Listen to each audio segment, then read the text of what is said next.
7 minutes pour changer. Dans ces 7 minutes, il y a 7 minutes qui vous changent. Je suis Olivier 7.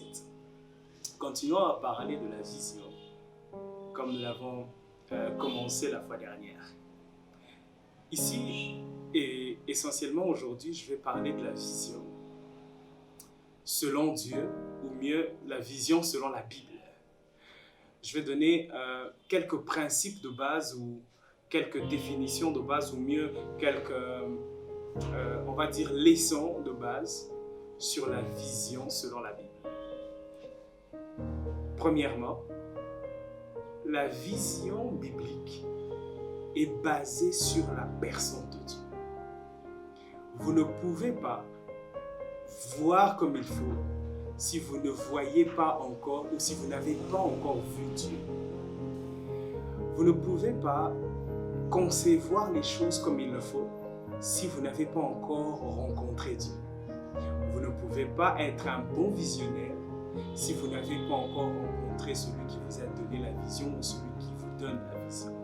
Vous ne pouvez pas être un bon visionnaire si vous n'avez pas encore eu une relation avec celui qui vous a choisi et qui vous a établi comme visionnaire ou celui qui vous a donné cette vision.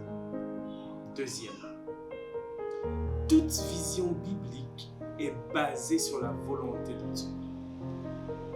Suivez-moi. La vision de Dieu ou la vision que Dieu met en vous vient avec la provision de Dieu. Si vous êtes un visionnaire et que vous vous rendez compte que votre vision n'est pas approvisionnée, c'est que cette vision ne vient pas de Dieu. Parce que toutes les visions ou toute vision qui vient de Dieu est toujours accompagnée de la provision de Dieu. Car celui qui fait une vision selon la volonté de Dieu retrouvera toujours sur son chemin la provision de Dieu. Troisièmement, la vision est unique et elle est personnelle. Écoutez, il est important que nous puissions avoir à l'esprit que lorsque Dieu vous accorde une vision, ce n'est pas pour que tout le monde vous comprenne et que tout le monde vous applaudisse. Du reste, la vision que Dieu vous a donnée, elle est pour vous et elle est pour vous seul. Lorsque Paul rencontre Jésus sur le chemin de Damas, la Bible dit qu'il y a une lumière qui a ébloui tout le monde, mais que les yeux de Paul se sont fermés. Et lorsque la lumière qui éblouissait et la voix qui se faisait entendre a cessé de se faire entendre, tout le monde avait entendu la voix, mais seulement Paul était devenu aveugle. Pourquoi? Parce que la vision n'était pas pour tout le monde. La vision était pour Paul et elle travaillait à lui fermer les yeux sur lui afin de voir Dieu. Et tout celui qui rencontre Dieu et qui voit Dieu mieux, qui reçoit de Dieu une vision, devient aveugle sur certaines choses ou face à certaines choses de la vie. Parce que la vision qu'il a reçue de Dieu motive ses choix, motive ce qu'il veut voir, motive ce qu'il décide de voir, motive tout ce qu'il fait dans sa vie. Car votre vision est liée à vous et à personne d'autre. Personne ne devra ou ne pourra voir ce que vous voyez, ou mieux, personne ne pourra voir tel que vous le voyez. Quatrièmement, la vision biblique vise toujours un changement. La vidéo dernière, nous avons essayé d'en parler un peu et j'insiste dessus aujourd'hui, en disant que toute vision biblique vise toujours un changement. Soit votre propre changement, soit le monde qui nous entoure, soit une entité quelconque.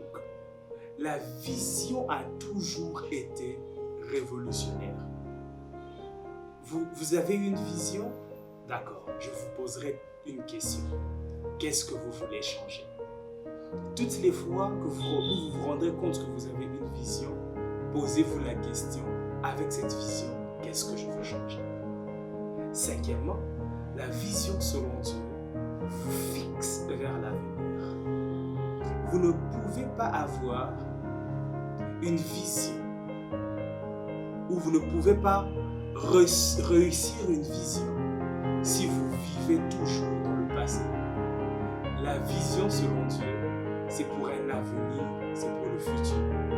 Dieu n'est jamais revenu à Paul pour lui dire, tu sais, lorsque on était en train de lapider Étienne, tu étais là et tu étais le commanditaire de cela. Mais ça, c'est resté dans le passé. Toute vision vous actionnera toujours et vous fixera toujours vers le futur. La vision établit vos standards de vie. Sixièmement, la vision devra toujours établir vos standards de vie. La vision établit vos standards de vie, vos standards d'amitié, vos standards de décision, vos standards de chemin que vous prenez. Lorsque vous avez une vision, vous n'êtes pas l'ami de tout le monde. Lorsque vous avez une vision, vous ne choisissez pas vos amis par complaisance. Lorsque vous avez une vision, vous les choisissez. Vous les choisissez en fonction de votre vision. Et septièmement, votre vision, ou la vision selon la Bible, vous prépare pour des décisions futures. Dans la vidéo précédente, j'en ai parlé à peu près et j'insiste dessus. Votre vision vous aidera à décider dans le futur. Si vous avez une vision précise, si vous avez une vision concise, si vous avez une vision bien établie, dans le futur, toutes les décisions que vous prendrez seront en fonction de cette vision.